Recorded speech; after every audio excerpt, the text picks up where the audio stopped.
So, I mean, continuing the previous discussion and the theme and most theory on culture, we have discussed that culture is the product of social structure. Origin of culture lies in the social structure and not in human creativity.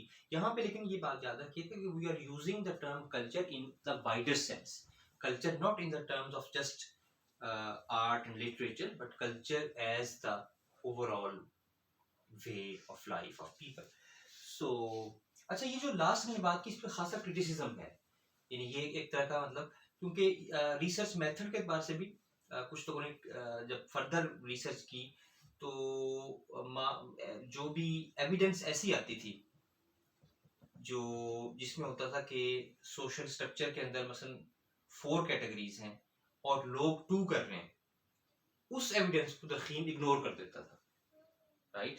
So sometimes social scientists, in order to prove their thesis, sometimes consciously and sometimes unconsciously, या बाज़ होता है कि कोई idea हमें it takes us into the grip, idea हमें पकड़ लेता है और हमें फिर वो आइडिया जो पकड़ता है, खा वो सोशल साइंटिस्ट हो या आम इंसान हो, उसे फिर वो लगता है कि जैसे यही ठीक है। और जहां भी कोई एविडेंस ऐसी आती है, और हम आम जिंदगी में भी ये करते हैं, तो हम उसे इग्नोर कर देते हैं, हम उस एविडेंस को, हम उसे किसी वजह से हम उसे रैशनलाइज कर लेते हैं कि नहीं सही, यहाँ पे कोई प्रॉब्लम है। लेकिन जैसे ही कोई हल्की सी एविडेंस मिलती है जो हमें सपोर्ट कर रही हो, that looks, I mean to us that this is wonderful evidence, right? So इस प्रॉब्लम्स हैं दरखीम के एविडेंस कलेक्शन के अंदर, और लिहाजा वो वो क्रिटिसिज्म उसका आप पढ़िएगा, आपकी बुक में है, इसको अच्छी तरह से। सेकंड जो एलिमेंट है दरखीम की थ्योरी का कल्चर की, वो है उसका concept which you already know, collective conscience का जो कॉन्सेप्ट है, right? Collective conscience, collective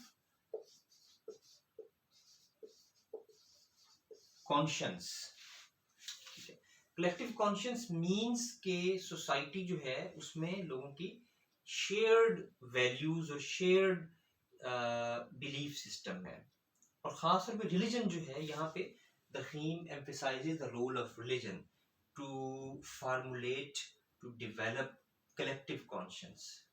People have the ideas of right and wrong, desirable and undesirable, और रिलीजन जो खड़ा है वो भी एक डिवीजन पे खड़ा है, और वो डिवीजन कौन सी है? According to Durkheim that division is the classification between sacred and profane, right? यानी हम जो है according to Durkheim, people tend to divide this word and their social life into 2 categories, sacred and profane. इस पे जो है further religion जो है वो डेवलप हुआ, और एक उसका ख्याल है कि जो उसकी थ्योरी ऑफ रिलीजन है उसमें ट्राइबल सोसाइटीज को उसने स्टडी किया, तो उसने देखा कि हर ट्राइब का जो है ना वो एक सिंबल था। कोई मिसाल के तौर पे कोई किसी का है पिजन है, कबूतर उनका सिंबल है, किसी का जो है वो स्पैरो है, और वो स्पैरो या जो उनका पिजन है वो उनके झंडों पे भी लिखा हुआ है और वो सेक्रेड है उनके नजदीक। वो बेसिकली ट्राइब को यूनाइट रखता है, और लोग जो हैं वो एक रिलीजियस अम्ब्रेला में जो है वो एक तरह से शेयर्ड वैल्यूज के साथ इकट्ठे रहते हैं। सो सोशल सॉलिडेरिटी जो है उसके पीछे असल में कलेक्टिव कॉन्शियंस है, और कलेक्टिव कॉन्शियंस के पीछे रिलीजन है। तो इस तरह से रिलीजन जो है वो असल में सोसाइटी की रिक्वायरमेंट है, and people basically are worshipping the collectivity.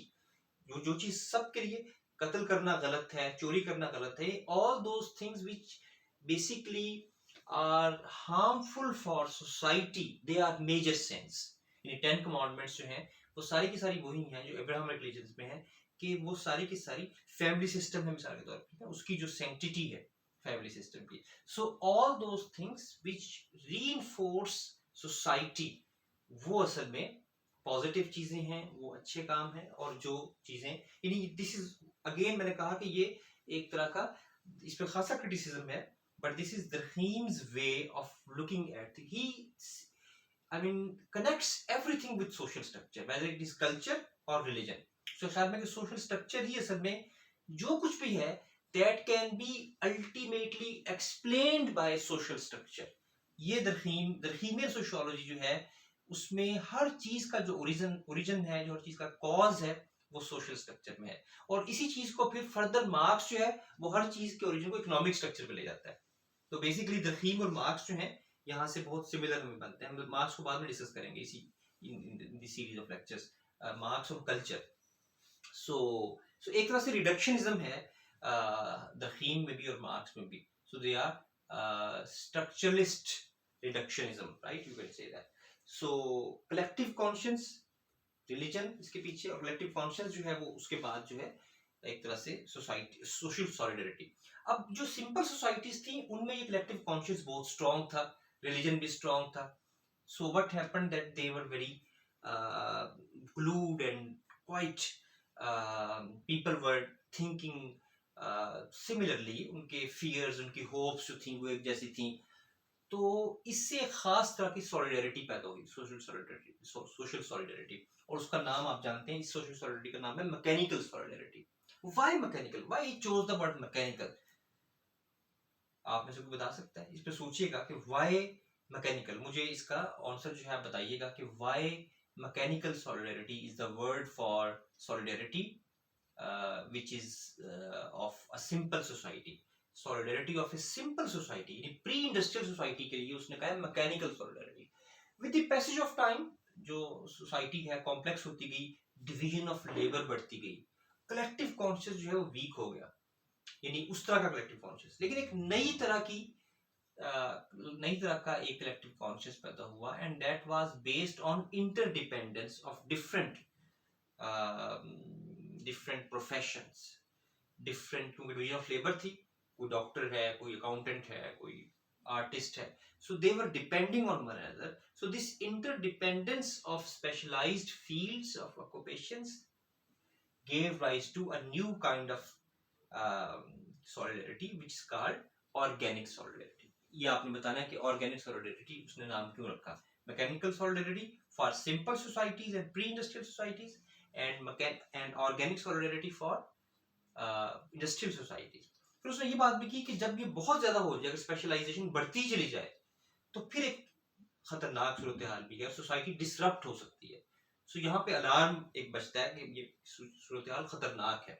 और इस खतरनाक सूरत हाल के लिए उसने जो नाम रखा वो आप जानते हैं सब। ये एक तरह से रिवीजन है आपकी, शायद ये आप लोग ये चीजें पढ़ चुके होंगे। That is anomie. एनोमी जो है वो एक खतरे की घंटी है। एनोमी का मतलब क्या है कि people are confused, they do not know what to do. So this is a societal condition.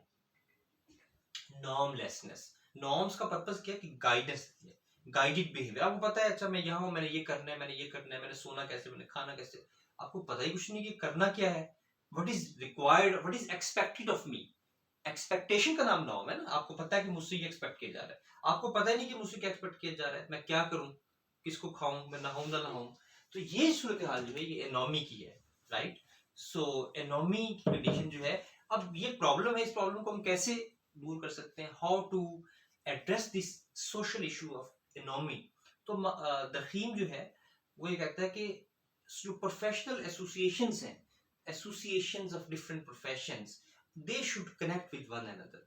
और इस तरह, और एजुकेशन का बड़ा इंपॉर्टेंट रोल है उसके ख्याल में। एजुकेशन जो है वो इस सिचुएशन को बदल सकती है, और वो एक शेयर्ड वैल्यूज जो है दोबारा से आ सकती हैं, शेयर्ड नॉर्म्स जो है आ सकती हैं, राइट। सो ये so all this discussion is about culture, ये कल्चर की चीजें हैं सारी, right. So we have discussed most important point वही है जो हमने लास्ट टाइम डिस्कस किया था कि the origin of culture lies in the social structure. इसको अच्छी तरह से समझिए, और ये कलेक्टिव कॉन्शियस को और सॉलिडरिटी को। So these are the major points of the theme.